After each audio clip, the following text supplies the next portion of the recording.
the chairman, as you know, of Penske Corporation, everything you can imagine. Mostly, I think, to do with automotive. And I'd like to ask him to say a few words about the event, because this is going to be, they're putting everything behind it, and I think it's going to be really exciting. Roger, please. Well, thank you, Mr. President. This is a really amazing time for us as a company to support the 250th anniversary for the country. And there's no better way for us to bring automotive and speed into the DC area and to have the opportunity to be able to compete here with our Indy cars. As you know, we own the Indianapolis Motor Speedway, and we're taking that history of over 100 years and the speed and what's taken place there with the different manufacturers and bringing it here to this race will be amazing. Certainly the Freedom 250, when you think about it, it's just a byproduct of what the President has done during this year. And this will be an event, obviously, in August, which will make a huge difference. And we're excited, be areas for people to see. Most of the grounds will be free. So it's going to be an economic benefit to the area, to the city, and obviously with our Fox partner, Eric Shanks, will be our media partner. And believe me, what they did for us at Indy this past year, they're going to take that and put it on steroids, really, and take it to the next level. So thank you, Mr. President, for allowing us to come into your city. That's so great, Roger. Thank you. Great man. Eric, I'd like to have you say a few words. He's done a fantastic job at Fox, and he's really excited about this, and I know they're going to lay it on the line. Eric, please.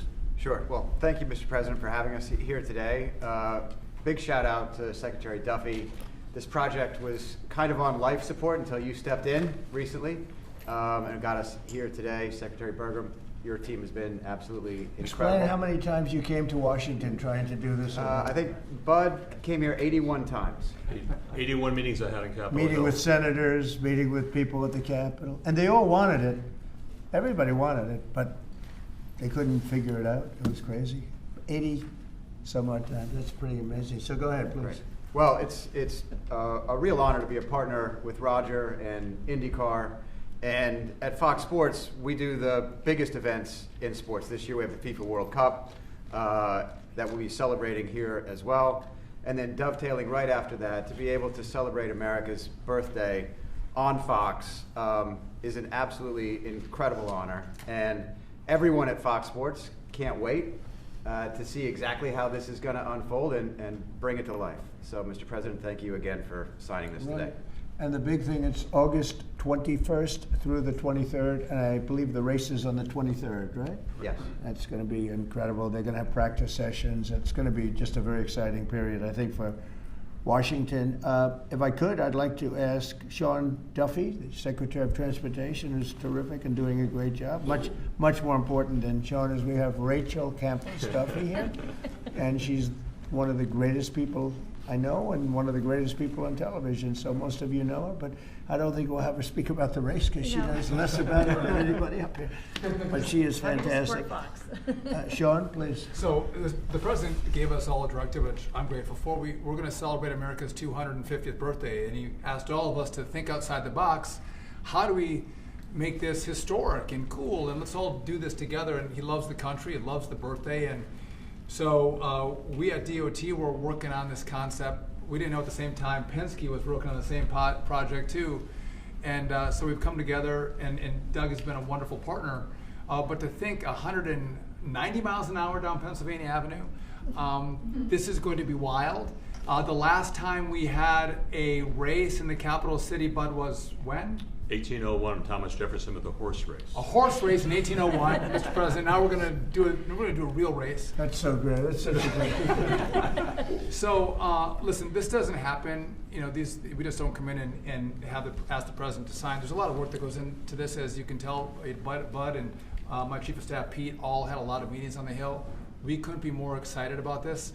Again, I'm going to repeat: this is free for the American people to come to your nation's capital and see a great road race. Freedom, America, speed, and road racing. It doesn't get more American than that, Mr. President. So thank you for signing this, and thanks for all your support. You are fantastic, and what a job you've done. They put it together very quickly. They've been coming here for years And everybody wanted it. You know, every senator wants it, every Congress, everybody wants it, but they don't get things done. All me, Mr. President. Trump gets things done. We didn't have 89 meetings. We had maybe a half a meeting. I think this is probably about a half a meeting. I'd like to thank Pete Meacham for the great job you've done representing us, and Luke Bunting. These are two young people that work with us, and they've really been fantastic. I'd like to ask Doug Burgum to say a few words. He's very much involved through his position of interior, because a lot of the space is interior. He sort of has, I think he's the largest landlord anywhere in the world by far. So Doug, could you say a few words, please? Yeah, absolutely.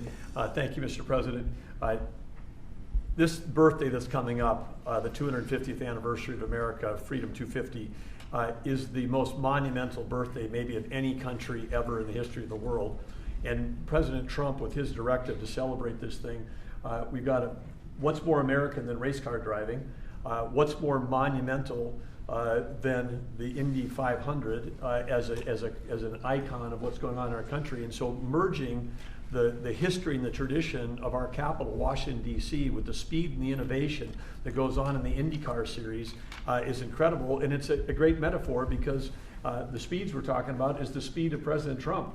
I wonder if I can reiterate, there weren't 81 meetings with the Trump administration. I think it was, they called President Trump, he got Sean and I going, and that was like from Saturday till now, we have a race. 1 week. 1 week we have a race, as opposed to like 4 months of talking. So I think there's also a metaphor here about President Trump, who's an incredible sportsman. He's an athlete himself, but he loves sports. And so whether it's soccer, UFC, the football draft, NFL football draft coming, IndyCar, and all the teams that he hosts here. I mean, to any American who loves sports, you ought to love this president, because he's bringing professional sports to our capital. And again, August 21st to 23rd, you talk about the economic impact. By the time all these reporters get done telling the story, there's not going to be a hotel room available in this city on that weekend, because everybody's going to want to be here. Right. People that maybe have wanted to see an IndyCar race their whole life are now going to have an opportunity to come to their capital, celebrate 250, and see an IndyCar race for free. And they're going to be able to see it on the National Mall. And wherever you put down your lawn chair and watch this race for free, you're going to be staring at the Washington Monument, the Lincoln Memorial, the Jefferson Memorial.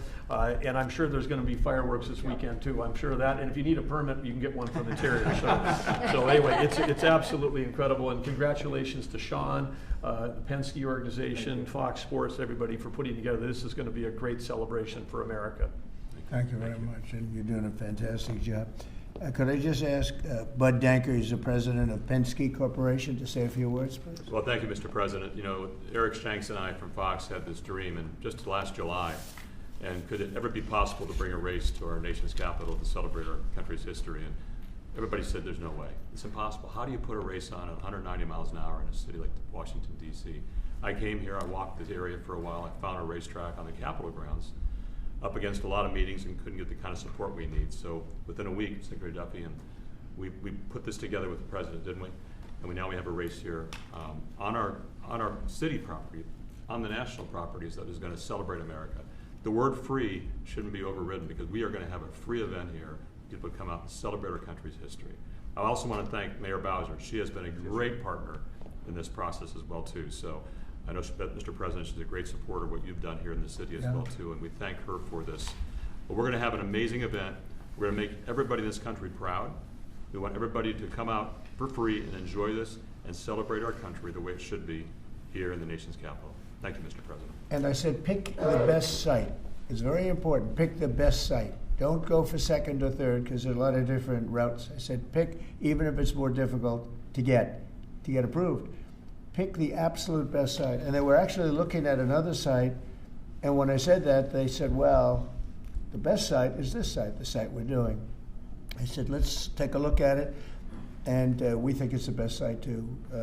It's actually better than the original site they were looking at, but if we're going to do it, we want to do it right. So this is going to be something in terms of the road width, the crowds, and everything else that we can all, the best site, one of the best sites I've ever seen, actually, and it'll be beautiful. So I'm going to sign this, and if you have any questions on this subject, that'd be great. We just named a new Fed chairman today. You know that?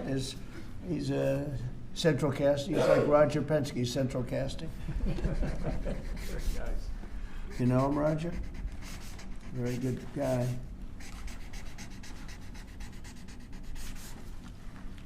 Roger, no auto pen. I didn't use an auto pen. Here, Roger, take that. I will. Here, Pete. Thank you, Mr. President. Oh, that's great. Here you go, my man. I didn't want to sign each letter, you know, they sign each letter, they hand pens. I used to watch these presidents. One letter, you gotta see what it looks like at the end. Never looks too good. Here, Rachel, take that. That's for your team. Thank you. Congratulations, this is really exciting. Thank you, Mr. President. Do you have any questions about?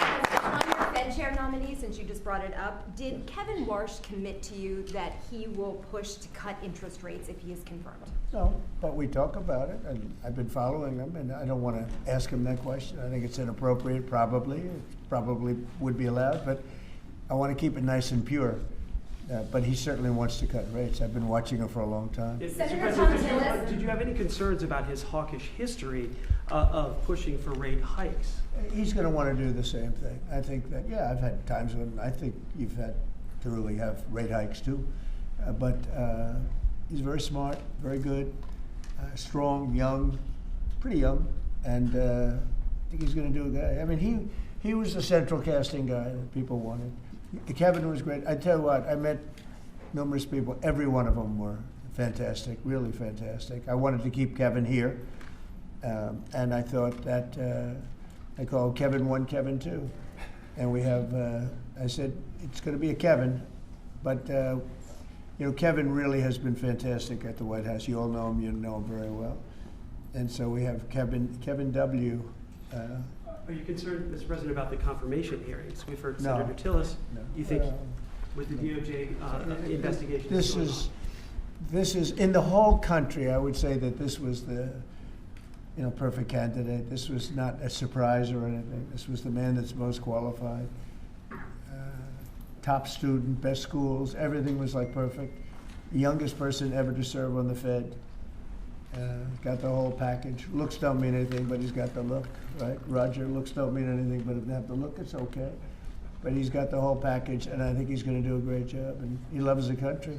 Mr. President, why are you Yeah, saying? wait. Will you speak to Please, in the back, yes. Are you giving Iran any kind of deadline to make a deal before potentially taking Only military they action? know for sure.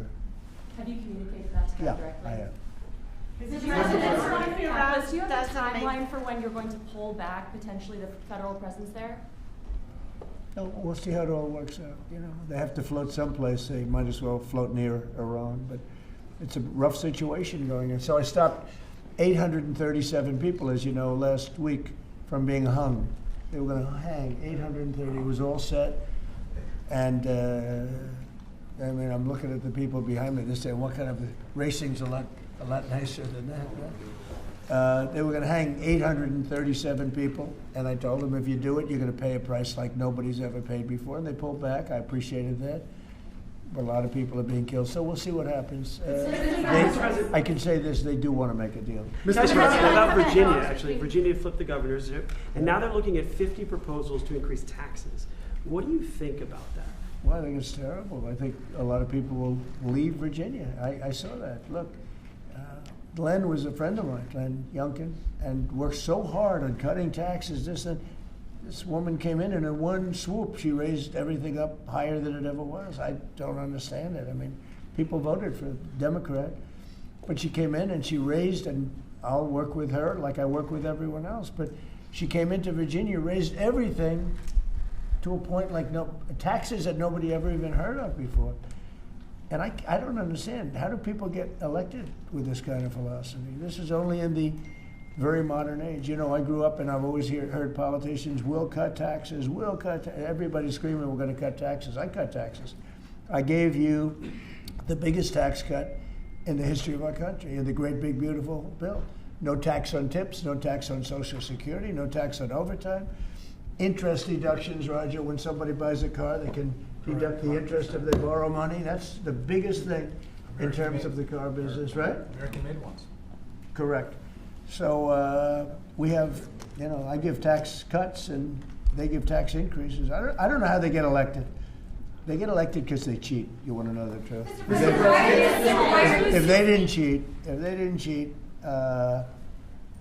They'd have no chance. They have horrible policy. Transgender for everyone. They have the little thing about open borders so that the world's prison population and mental hospitals can be emptied into our country. It's just a crazy. Men playing in women's sports. Roger, are you a fan of men playing in women's sports? Only as a bettor. If you'd like to bet. If you're not a big fan. I don't think so. I don't want to get him in trouble, but I think he joins in 99%. They say it's an 80-20 issue. I think it's maybe 99. It's 99-1. Mr. President, why are you suing your own administration and the IRS? Why are you suing? Who are you with? I'm with ABC News. You're a loud person. Very loud. Let somebody else have a chance. Can you answer the Wait a question? minute. Why are you suing IRS? ABC fake news. You're suing. Go ahead. I Can didn't you call answer? on you. Go ahead, please. Go ahead. Go ahead. Right here. Yeah. Do you think the upcoming talks? ABC, by the way, is truly one of the worst. Go Do you ahead. think the upcoming talks between Russia and Ukraine stand a chance without Yeah. U.S. envoy Witkoff and Jared Kushner there? I think they stand a chance. We've been trying. I've ended 8 wars. All of them I thought were going to be maybe tougher than this one. But Zelensky and Putin hate each other, and it makes it very difficult. But I think we're getting very close to getting a settlement. Hundreds of thousands of people, mostly soldiers, have been killed. Last week they lost 29,000 people. Last month they lost 29,000 soldiers. Can you believe that, fellas? 29,000. You lose one race driver, and it's a big deal. 29,000 soldiers in 1 month. 27,000 the month before. I think that we have a good chance of getting it settled. Yeah, ma'am, please. Mr. President, on the Warsh nomination, what is your strategy for getting past the hold that Senator Tillis has on this process? He said he won't allow. Well, that's that kind of thinking is why he's no longer a senator. He's going to be out of office. It's too bad. I always liked Senator Tillis actually, but he did some things that were not smart. And whatever, I mean, if he doesn't approve, we'll just have to wait till somebody comes in that will approve it, right? So that's it. But I saw that he wants to be an obstructionist, but we have a lot of obstructionists. I've had a lot, and we've created the best presidency maybe ever. Yeah. A follow-up. If Iran doesn't make a deal, is your plan to replicate there what you just did in Venezuela? I don't want to say that. I don't want to talk about anything having to do with what I'm doing militarily. But we have a tremendously powerful fleet there. We have the most powerful ships in the world. We have the most powerful military by far in the world. We showed that on numerous occasions. I mean, I rebuilt the military in my term. If I didn't do, I wouldn't, I think, be able to say that. But I rebuilt the military, the entire United States military in my first term. And now we're building it bigger, better, stronger than ever before. I'm adding to it. We're adding something called a battleship. You would find this interesting. The old-fashioned, beautiful battleships? And we're adding up to 25 of them. Each battleship is 100 times more powerful than the battleships of the 1940s, those big, powerful ones with the guns, because of what the ships carry. But we're going to build 10. And then we'll see how we like them, and we're going to go and do another 15 after that. Could be up to 25 battleships. 100 times more powerful. Can you imagine that? And it's peace through strength. We don't want to use them, but if we have to use them, we will. Mr. President, on the Fed, should the DOJ continue with its investigation into Jay Powell? That seems to be a sticking point for Senator Tillis. Well, he's got a building that, I build buildings, and I build them under budget, ahead of schedule. I build them, but they're within reason always. And this is a small little complex that's costing billions of dollars. Most expensive job per square foot ever built. And it's a little complex. It's a little Fed complex. I built the hotel on Pennsylvania Avenue, and I built it for around $200 million. And it's bigger than that. They're spending many times that amount to do a renovation of a building. I've heard numbers as high as $4 billion. $4 billion to build a building. I could have renovated that building and fixed it up, made it beautiful for $25 million. They're going to spend close to $4 billion on it. So it's either gross incompetence or it's theft. Somebody's making money, because you can't spend. It's more per square, and you have half a building there. You have the structure, you have the exterior skin that they're not changing much.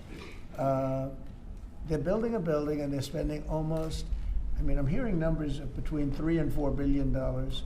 It's the most expensive structure ever built per square foot. So he's either incompetent or he or somebody is a crook. And we'll find out. Mr. President. Thank you, Mr. President. Christine On Rowe should step Minneapolis, down? on Minneapolis, Governor Tim Walz recently likened the conflict on the ground to Fort Sumter, sort of implying that this is the beginning of a civil war. Do you agree with that characterization? Do you feel like there's a civil war brewing? The governor said that? Governor did. Well, does he know what Fort Sumter was, or do you think somebody wrote it out for him? No, this is, I was elected on law and order. I was elected on a strong border. We had a border that allowed 25 million people to come in. Many were murderers. They murdered people. We had 11,888 murderers. We had prisons, including Venezuela, but Venezuela opened its prisons. So did the Congo. The Congo in Africa opened its prisons. They dumped people into our country. Many countries did that. I would have done that if I were leading a country. I would have dumped the prisoners into our country. We had open borders. We had all these things. I was elected on law and order. I was elected on the economy. I was elected on a lot of reasons. Because when I took over, we inherited a mess. Prices were too high. Inflation was the highest it was in 48 years. I say ever, but the media always corrects me by saying it's only 48 years. I think 48 years almost sounds worse. But when I was elected to do a job. And one of the big things I was elected to do is law and order. We now have the lowest crime rate in the history of our country. We have the lowest murder rate in the history of our country. We have Washington, D.C., which was a dangerous place to walk, is now a totally safe city. You can walk with your husband or your wife. You can walk with your children right down the middle of the city. Nothing's going to happen. We did a great job. We had the National Guard. We have soldiers. We have people that nobody's going to mess with. And we've taken out. Remember, it's not just that. In Washington, we've removed over 2,000 criminals. And if you look at the numbers, a very small percentage of your population, 2%, 3% of your population causes 90% of the crime. So when you move it's amazing how that works. But the criminals go over and over and over again. So 2 to 3% of your population can cause over 90% of your crime. So it's not that complex. We moved 2,000 people out of Washington. We brought them back to their countries where they came from. They came through open borders by Sleepy Joe Biden. And I will tell you, Washington is safe. If you look at New Orleans, as you know, we went there about 4 weeks ago. I was with the mayor of New Orleans last night. He was at the premiere, and she was at the premiere. She was great. I believe she's a Democrat. She came over. She thanked me so much. She said crime is down more than 50% in just a few weeks. And you couldn't even walk down the street in New Orleans. It's so bad. And now they let us in there, and she is thanking me so much, so profusely. She was great last night. I'd do that if I were a Democrat. I'd say call Trump in, let them do what they do.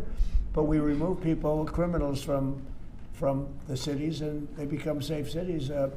If you look at Minnesota, Minneapolis, we have crime down there because we took out thousands of people, despite all the mess and everything else.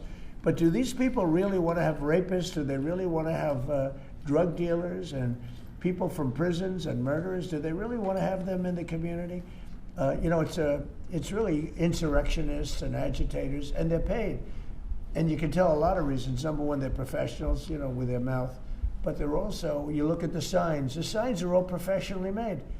They have signs that are gorgeous. In fact, I want to get the sign because I need a lot of signs for different things, and I want to find out whoever does their signs, they do a beautiful job. Everybody has this beautiful sign with brand new wood. It's like leather panels. They have a leather handle on the bottom. These are people that are handed signs, and we know pretty much, we're getting very close to it, but we know pretty much who's funding this stuff. These are paid insurrectionists, paid troublemakers. But I was elected by a landslide. I won every swing state. I won the popular vote by a lot. I won everything. And I was elected by a landslide on law and order and on strong borders. We had a border that was so bad, so open, where 25 million people came in over a period of 4 years, and now nobody comes in. Nobody even tries to come in. And I can only say, I think, we'll say it very plainly, elections have consequences. The people want law and order. And we have a silent majority. You know, we have a silent majority of people. They don't go and riot and everything else, but they like what we're doing. They like having a safe city. I get calls every single day. Every person I see working in the White House, people I don't know, many people work here, and they say, I'd like to thank you, sir. Why?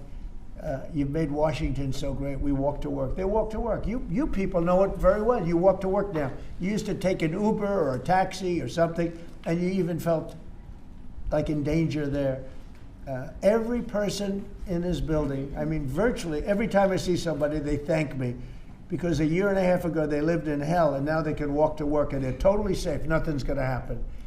And if anything did happen, the person that did it would be living in hell for a long period of time. Thank you very much, everybody. Thank you very much.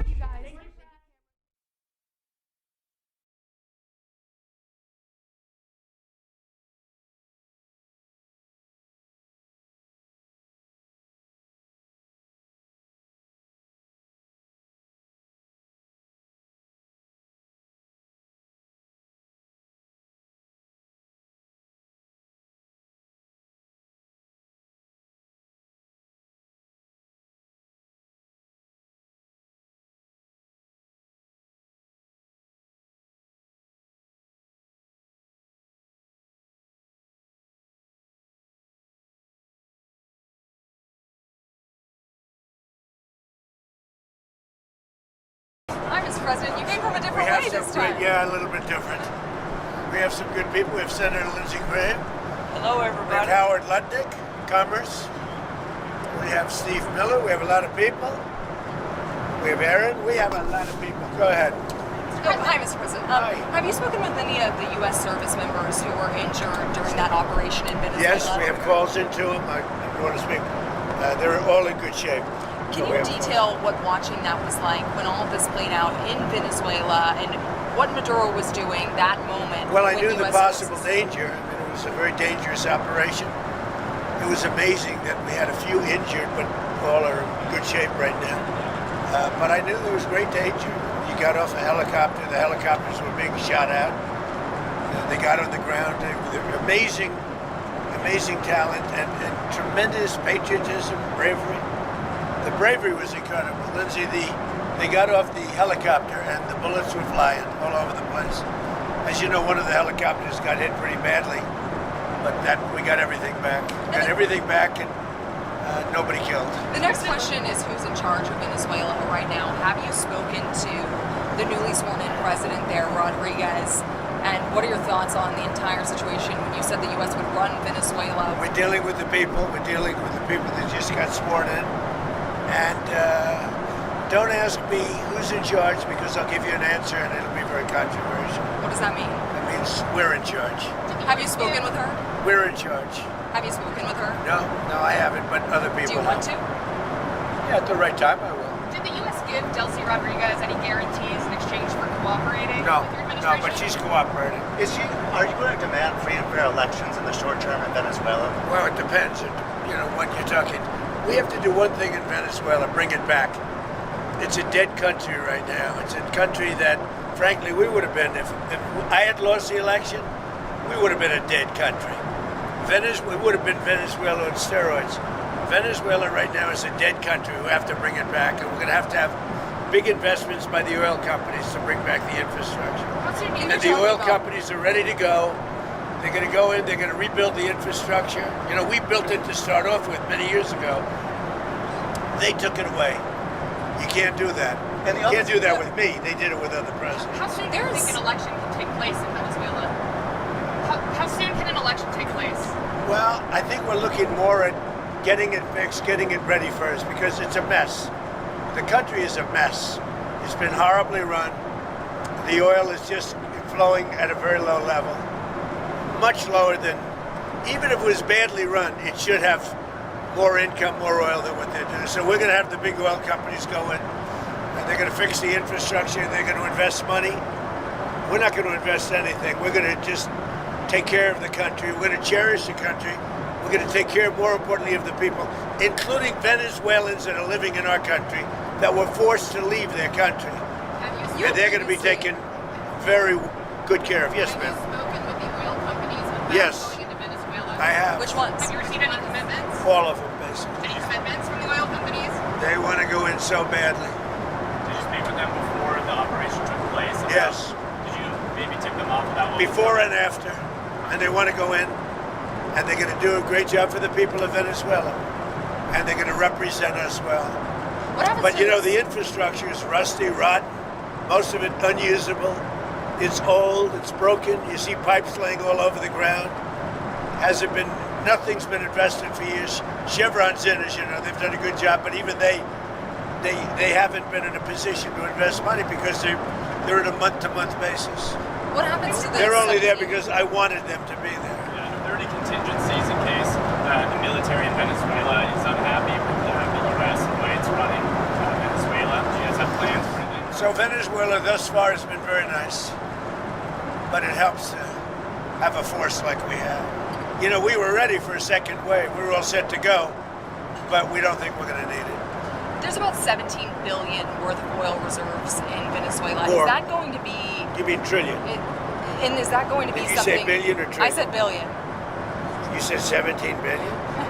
It's much more than that. Okay, so what is going to happen to those reserves?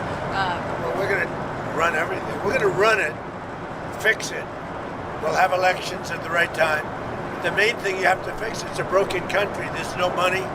There's inflation. Like we would have had, if I didn't win this election, we would have been Venezuela on steroids. Lindsay would know that. You might say something on that because we were talking before. We would have had a doubling up of very bad things that cost us a lot of money, like welfare, frankly. We wouldn't have had jobs. And instead of having $18 trillion in, we would have had at least $5 to $10 trillion leaving the country. So our costs would have gone up, and all of the money we're setting a record. It's long broken. And that's it. That's after 10 months. We haven't included the 11th month yet. So we think we're going to hit over $20 trillion. The all-time record is 3 by another country known as China. About 10 years ago, they did 3. We're going to do close to 20 trillion. By the way, there has never been anything like this ever before. And it's all because of tariffs and the election, but it's because of tariffs. There was a time. Without tariffs, we wouldn't have 10 cents being invested. There was a time back in 2016, I remember your RNC speech, and you were saying that regime change and nation building. Where? When you were speaking at the RNC back in 2016, Go ahead, you were criticizing regime change and nation building, the U.S. being involved in that. It seems obviously that your stance has changed on that. What led to that? And is the U.S. nation building now? Is that? This isn't a country that's on the other side of the world. This isn't a country like we have to travel 24 hours in an airplane. This is Venezuela. It's in our area. The Donroe Doctrine. So is that what you would say, that we're in the business of nation building now? We're in the business of having countries around us that are viable and successful, and where the oil is allowed to freely come out because that's good. It gets the prices down. That's good for our country. Now, we have a very sick neighbor. It's not a neighbor, but it's close to a neighbor, and that's Venezuela. It's very sick. Colombia is very sick too, run by a sick man who likes making cocaine and selling it to the United States. And he's not going to be doing it very long, let me tell you. What does that mean? He's not going to be doing it very long. He's not doing it very long.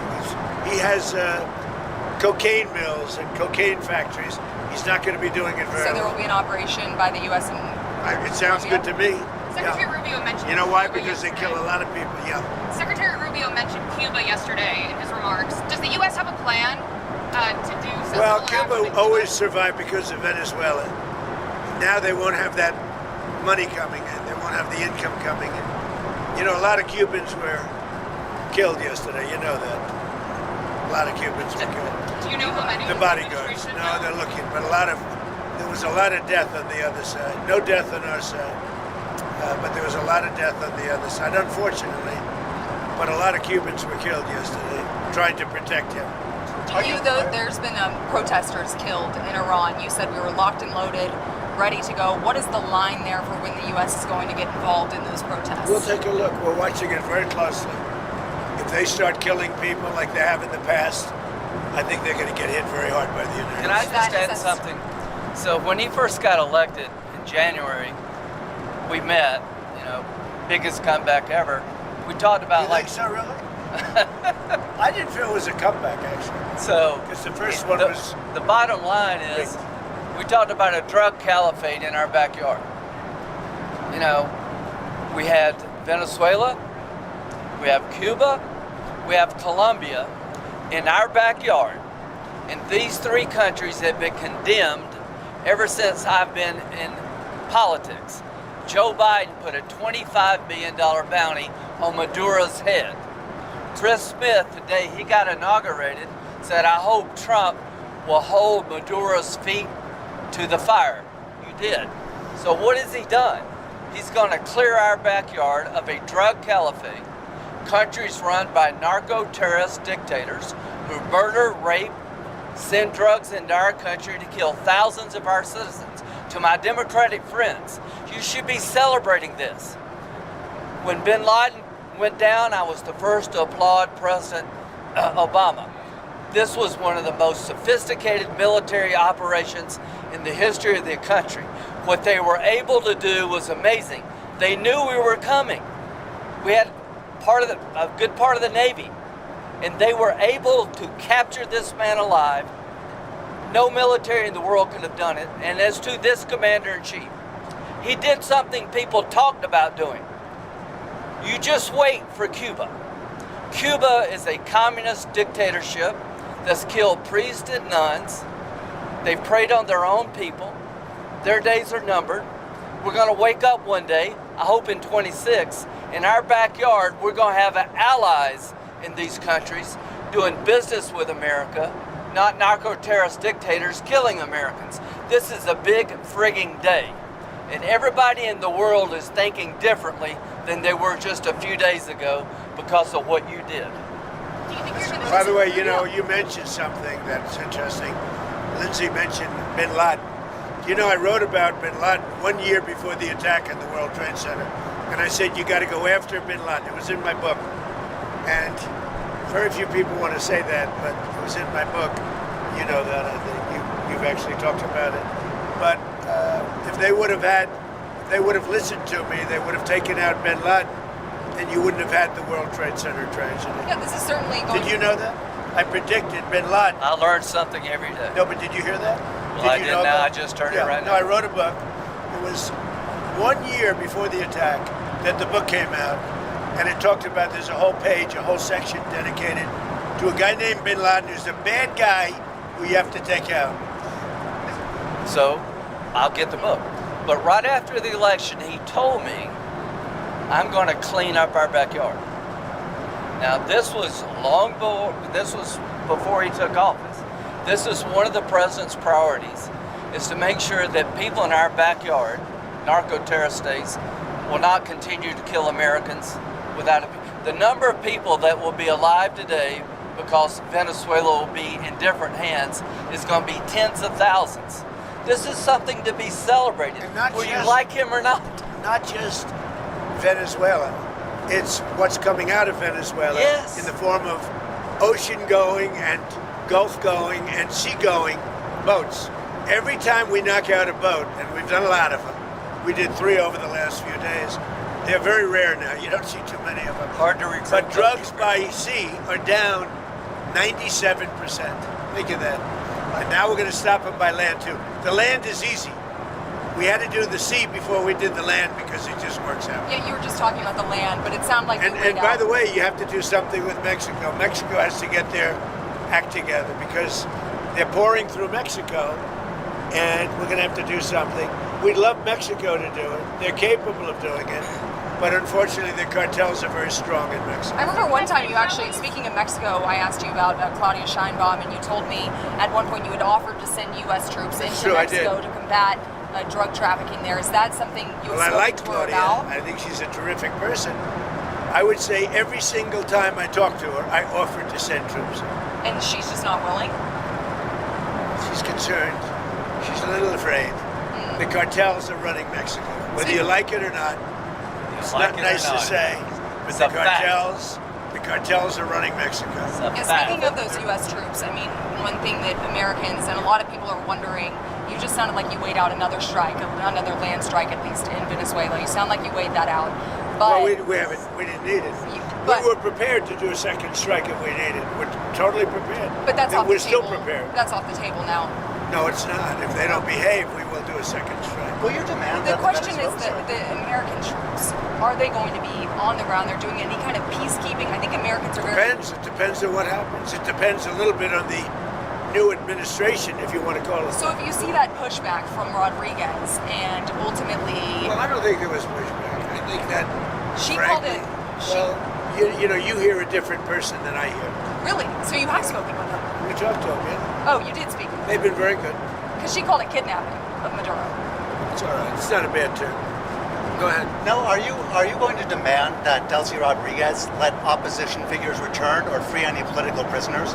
We haven't gotten to that yet. Right now, what we want to do is fix up the oil, fix up the country, bring the country back, and then have elections. Now, is it fair? We better bring the country back. Otherwise, you're gonna have a mess that's so bad. It was really bad. It's going to get a lot worse unless we go in and fix it. Is the U.S. going to reopen its embassy in Caracas or get the DEA? We're thinking about it. We've been asked to do it. You had... We've actually been asked to do it. Do you think you had Putin and on the phone, of course, and then Zelensky at Mar-a-Lago? Yeah. You told me that Numerous times. You told me that your New Year's resolution was peace on earth. Do you think that 2026, if you could set a deadline of when the Russia-Ukraine I don't war... do deadlines, but I would say that, like as an example, Thailand and Cambodia. Well, I was very proud of that. Wait a stand minute. And they between started Russia- up again and they got it solved. Where does it I give actually myself 1/4 of a point for that. So now I'm 8 1/4 points because they started up Thailand and Cambodia and now it's okay. So where does it actually stand between Russia I think and we'll have a Ukraine deal right now? at some point, hopefully in the not too distant. So I don't know if you saw the numbers just came out. 30,000 soldiers were killed this current month. And there was that intelligence. 30,000. 27,000 the month before. You and Senator Graham discussed additional Russia sanctions. We discuss it all the time. There's nothing else I talk to him. I don't consider him very exciting to talk to, except when we're talking about legislation. And we talk about legislation all the time. You think that's an exciting relationship? It's not. But we talk a lot about legislation, and we have great legislation coming. You want to tell them? So the tariff bill, so here's what I believe. I don't think we could have secured the border without the threat of tariffs. I don't think we'd have a European trade deal without the threat of tariffs. So if you want to end this conflict, then put pressure on Putin's customers. He sanctioned the 2 largest oil companies in Russia, which is the biggest pressure anybody's put on Putin since the war started. But we have 85 co-sponsors to give this president... It's hurting Russia very bad, the sanctions. Oh, yeah. So this bill would allow... And India also is below. Yes, sir. So he put a 25% tariff on India for buying Russian oil. I was at the Indian ambassador's house about a month ago, and all he wanted to talk about is how they're buying less Russian oil. Would you tell the president to relieve the tariff? This stuff works. So I'm hoping we'll bring the bill up, and it's from 0 to 500. He picks the number. Nobody else does. But if you're buying cheap Russian oil, keeping Putin's war machine going, we're trying to give the president the ability to make that a hard choice by tariffs. I really do believe that what he did with India is the chief reason India is now buying substantially less Russian oil. So I hope we pass this bill soon. And after Well, this... They wanted to make me happy, basically. He wanted to... Modi's a very good man. Yes. He's a good guy. He knew I was not happy. And it was important to make me happy. They do trade. Yeah. And we can raise tariffs on them very quickly, and it would be People are very afraid bad of for that. them. All of that to say, you told me you weren't very thrilled. And I'll tell you something, the Russian economy is lousy. But what's really lousy is the Venezuelan economy. The Venezuelan economy is, I think, the worst economy I've ever seen. If you look at inflation, things are doubling every day. It's stolen blood. It's a disaster. We got to fix the country fast. President Trump, are there going to be any more? You said the oil companies are going to go in there. Are there any other companies that you've talked to about dealing with Venezuela? Maybe Mr. Lundin could talk about that. Are there any other corporations outside of the oil business. Like who? Well, the oil business, yes, but outside, yes. Howard, you want to So you have steel, you have minerals, right? All the critical minerals. They have a great mining history that's gone rusty.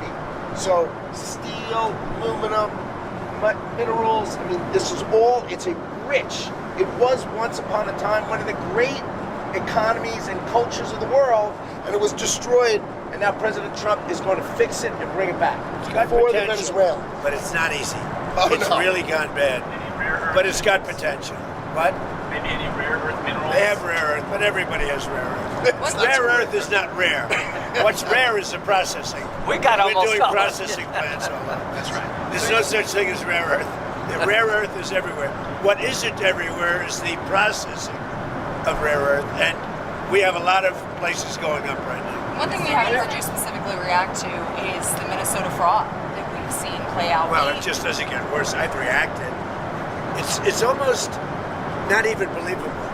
This very stupid, low IQ governor, he's a very stupid man, because, you know, I had a campaign against him with JD, and he's a stupid man, and he's a corrupt politician, and the Somalians are ripping off our country to the tune of, looks like $19 billion, but that's only what they can find. So usually when you're looking at 19, that would mean it could be 50, but the numbers are astronomical. Think of it. They have a dead country. They don't have government. They don't have anything. They don't have a military. All they do is run around shooting people and trying to capture ships. You know, we don't let them take ships anymore. You know why? We use the same exact missile on them that we use on the drug carriers. And it's very effective. So you notice there's nobody capturing ships anymore? Because as they head out to go capture the ship, and the ship doesn't want to fire back because it's very flammable stuff in many cases. And the insurance companies don't want, because they build $1 billion ship, and they don't want anybody firing rockets into the ship. But we're hitting them so hard, and it's very similar. Same missile system. It's called Deadly Accurate. And do you notice that ships aren't being taken anymore? The pirates are. That's right. I hadn't thought about The that. pirates aren't. Well, no. No Somali pirates. It's actually very easy. They head out. We say, guess what? There's pirates. That's the end of the pirates. The shipping business is coming back because, see, these are little things that we're doing, and I'm doing it not just for American ships. I'm doing it worldwide because we don't want ships taken by Somalia pirates. But what they are doing is they're stealing money from the American taxpayer. And every one of them should be forced to leave this country, including Ilhan Omar, who's a total crook. And she's one of the leaders of it. Not the only, because she's not that smart. But think of it. $19 billion at least they've stolen from Minnesota and from the United States. It's actually more from the United States because Minnesota puts in, and we're not going to pay it anymore. We're going to have Waltz go pay.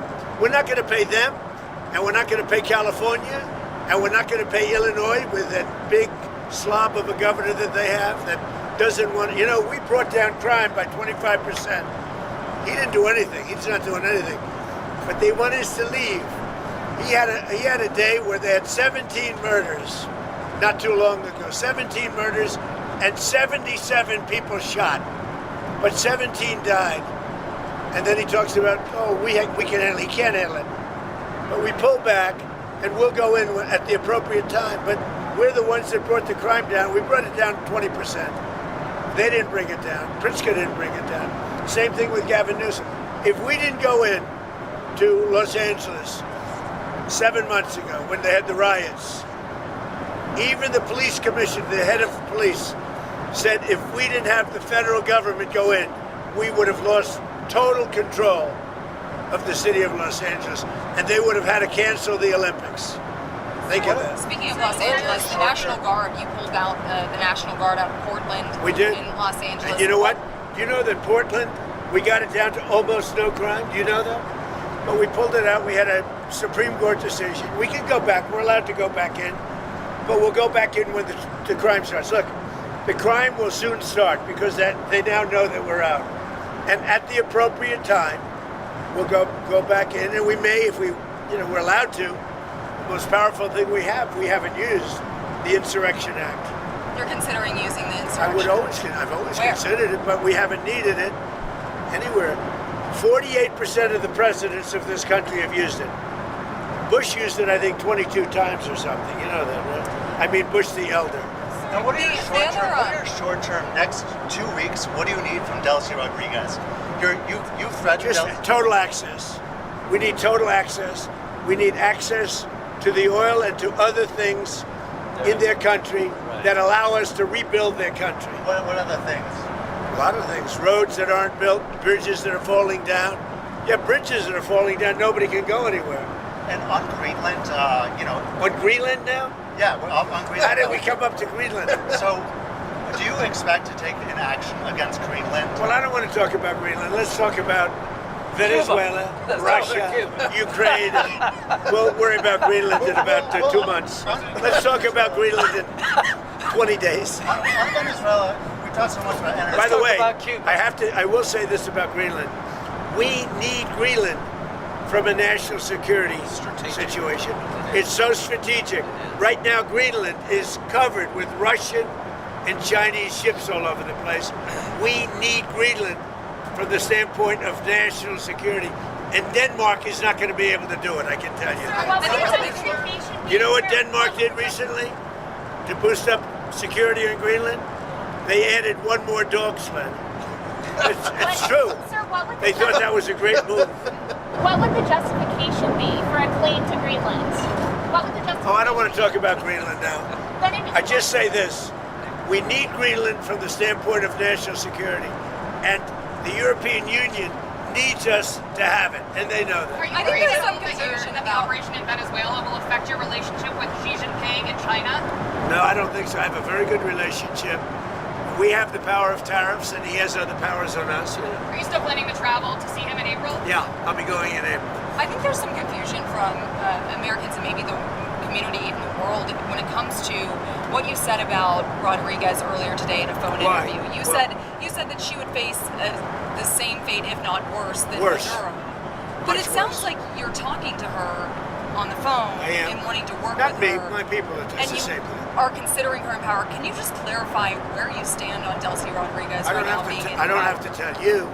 I just say that she will face a situation probably worse than Maduro, because Maduro gave up immediately. So she could also. He raised his hand, he gave up, and he did the right thing, but he gave up. So we were so effective, and it was so fast and violent. It was very violent, but we were so effective. He raised his hands, he gave up. What was the most violent moment during? I don't want to tell you. There are some bad moments, but there were some very violent moments. I don't want to tell you. Did you get a briefing at all on Maduro's first night in U.S. Yes. custody, and what can you tell us? I have a total briefing on every aspect of it, but I don't think it's appropriate to talk to the press about it. You'll find out. When it comes to him in court tomorrow, I mean, what's the end game here with Maduro? Does There he is just no rot in We're a just US going to go prison? through a slog of a trial. The judge is very respected, Judge Hellerstein. He's a highly respected judge. We'll see how we do. The case it's infallible. And people are so happy with what we've done. You go down to Miami, you go down to a lot of places, and they're all dancing in the streets of this country. Now, he was a rough man, killed millions of people. He killed millions and millions of people. After he stands Can trial, I just say something? We got that. This is a good thing, not a bad thing. President Biden put a $25 million bounty on the guy's head. Why? Because he was a horrible criminal, murderer, poisoning our people. Every administration has been saying he's a threat to our country. He's a bad guy. This is the first guy that's actually done something about it. Here's the story for me. He could be in Turkey today, but he's in New York. So if you tell people in Cuba, you need to stop being a communist dictatorship threatening America, you should go somewhere else. You better take the offer. Maduro has nobody to blame but himself. He gave him a way out. He chose to defy Trump and the U.S. military, and his ass is in jail where he deserves to be, and every president has said the same thing, but he did it. Is there Would you You know, one of the things that is happening, and I think you see it all the time, Howard, you've seen it, that Cuba is ready to fall. You know? Yes. Cuba looks like it's ready to fall. I don't know if they're going to hold out. Was there a final But straw? Cuba now has no income. They got all of their income from Venezuela, from the Venezuelan oil. They're not getting any of it. And Cuba literally is ready to fall. And you have a lot of great Cuban Americans that are going to be very happy about this. Marco Rubio has really had your ear, it seems, throughout this entire process. I know that Vice President Vance was just down the street when this whole operation was playing out, but would you say that Marco Rubio has your ear more than the Vice President right No, now? they both do. No. And JD's very smart, doing a great job. And so is Mark. No, both. It sounds like I he's would say been equal. the go-to, and you were just talking about Cuba and what could come next there. Are you considering U.S. action in Cuba? We're not. I think it's just going to fall. I don't think we need any action. It looks like it's going down. It's going down for the count. You ever watch a fight? I have. They go down for the count. And Cuba looks like it's going down. What do you think, Howard? It's going down. They've lived off of Venezuela, right? The economics were all Venezuelan, right? That's why you said the protective force of Maduro was Cuban, right? They were Cuban guards, so they were just paying Cuba when that money stops. Don't hire them in the future.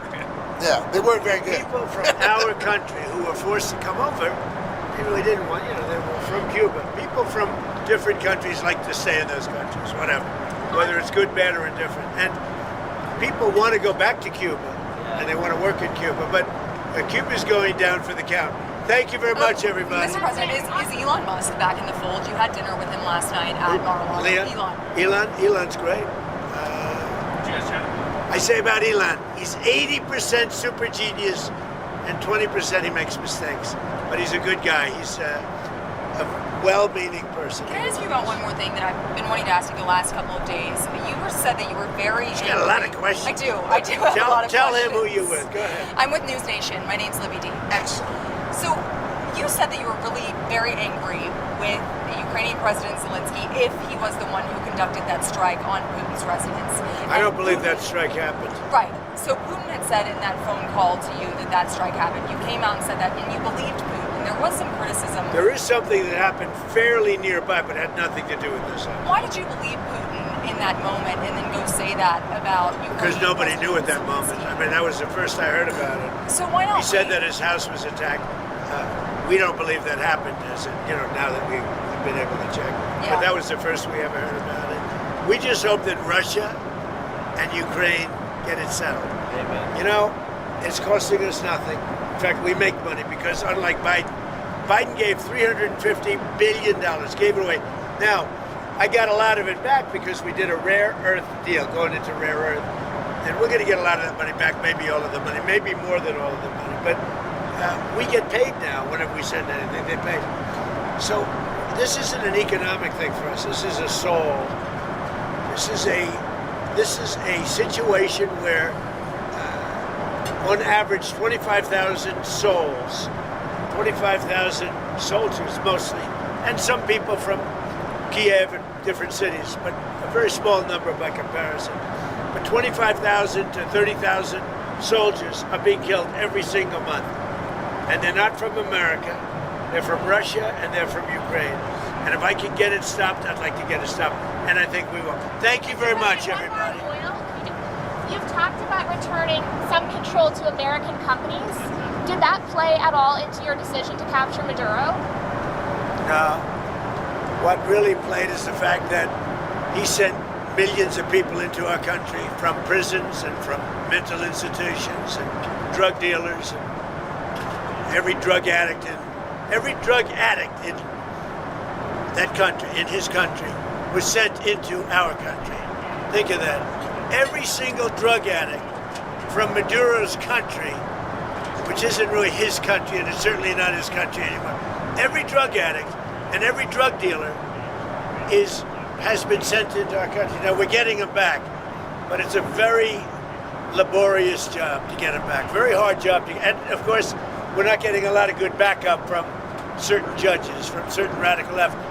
But we're doing well on appeals because the people doing the appeals, seems that the judges are much more sane what these super radical left judges are doing to our country. It's incredible. But if you take a look, Maduro sent hundreds of thousands and even millions of people from jails, from prisons, from mental institutions, drug dealers, drug addicts, everybody. He sent anybody with a problem to it. It can never be forgiven. And other countries have done the same, but nothing like Maduro's done. During your campaign, you talked about ending American foreign intervention. What changed your mind with Venezuela? What kind of grew your interest there? The fact that he sent drugs into our country, we're stopping it rapidly with what we're doing with the sea, because they come in, a lot of it comes in by sea, but it's not coming.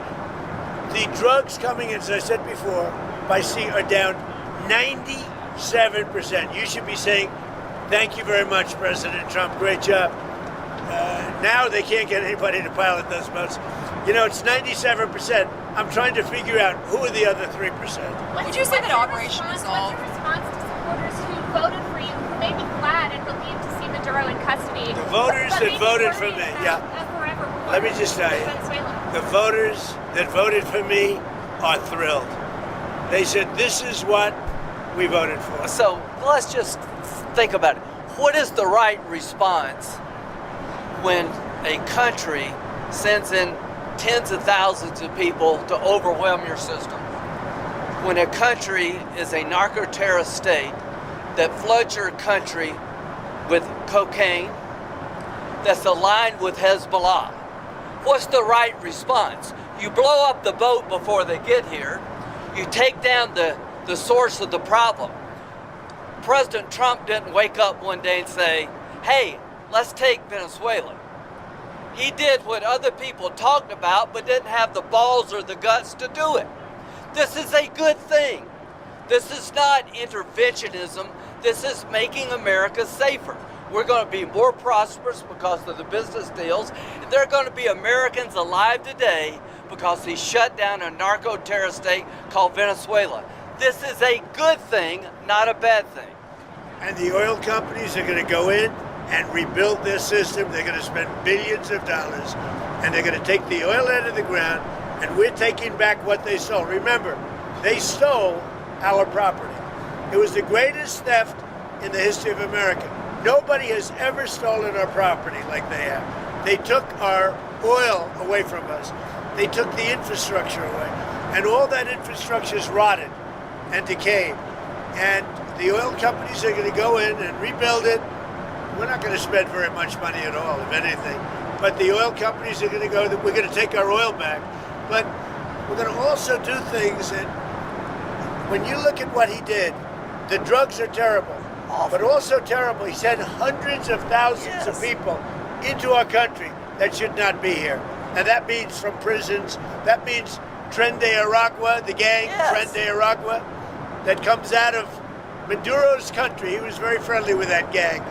Well, they're having a hard time right now. You know, we had Tren de Aragua all over Washington, D.C., and they got the hell beat out of them.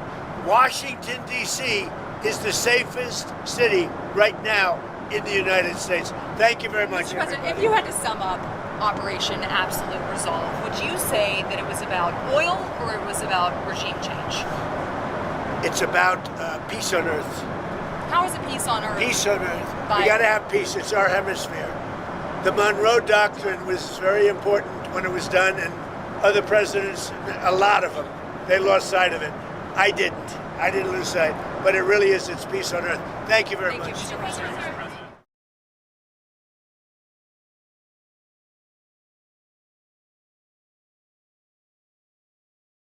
Everybody, we've just completed what many are saying is the most successful. What was that noise? That must have been Elon. Was that? Bobby's phone was quacking. Strange.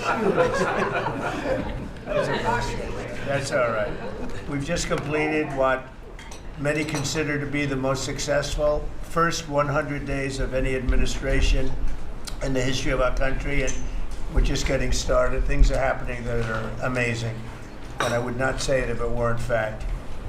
In a few short weeks, we've achieved the most secure border in American history by far. 99.9%, which is a number that nobody thought was doable.